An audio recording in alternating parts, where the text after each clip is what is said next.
is fading. NBA legend Paul Pierce, who was initially skeptical about the Lakers' blockbuster trade for Luka Doncic, now believes the initial boost from the deal is wearing off. Speaking on FS1 Speak, Pierce shared his thoughts on LA's struggles. When a trade happens, there's always that immediate energy surge, right? It can either make or break a team. In the Lakers' case, it gave them a spark. But now, that spark seems to be fading. Pierce went on to call the Lakers an inconsistent and confusing team, pointing to their erratic 3-7 record in the last 10 games. They went from winning 9 straight to losing 4 in a row. Then they won 2, but they still haven't found their identity again. Health is always a factor, but this Lakers squad doesn't have much room for error. Pierce admits he was wrong about the Luka trade.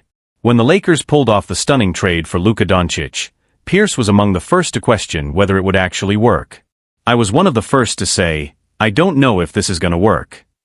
However, he later backtracked, crediting coach J.J. Redick for making the system click. At first, I should have thought it through more. I didn't realize how well it could work, because it was working under Redick.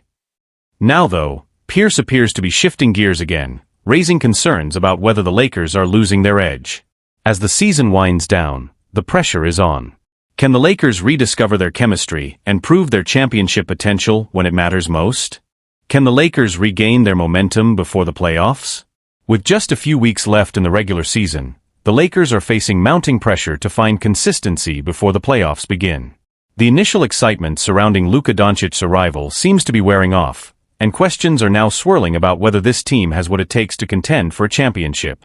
Beyond Pierce's comments, several analysts and former players have weighed in on the Lakers' struggles. J.J. Redick, who has been praised for his coaching adjustments since taking over, dismissed the idea that the team has lost its spark but acknowledged that the road ahead won't be easy. We're going through a rough patch, no doubt about it, Redick said in a recent press conference. But every championship team faces adversity. It's about how we respond. However, concerns extend beyond just the team's energy.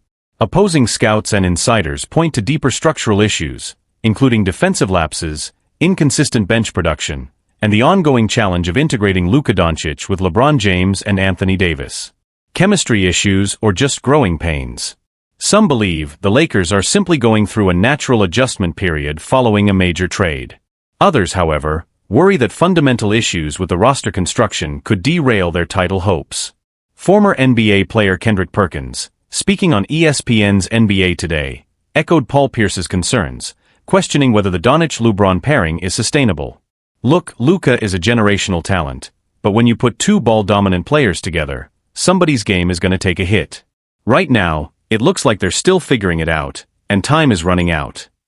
Meanwhile, Dallas Mavericks fans have been quick to point out that their team has surged since moving on from Doncic, with Kyrie Irving and their revamped roster looking more fluid offensively. Some are even calling the trade a rare win for both teams, at least in the short term. What's next for the Lakers? With critical matchups against the Nuggets, Suns, and Warriors in the coming weeks, the Lakers must find answers fast. If their struggles continue, they could find themselves slipping further down the standings, making their playoff path even more difficult. Paul Pierce's comments have sparked debate, but one thing is clear: the Lakers need to prove once and for all that this team isn't just built for highlights, but for a deep postseason run. Can Luka Doncic and LeBron James rediscover their synergy? Will Anthony Davis stay healthy enough to be the defensive anchor they need? And does this team have the depth to survive the grind of the playoffs? The answers will come soon, but for now, all eyes are on LA as the pressure mounts.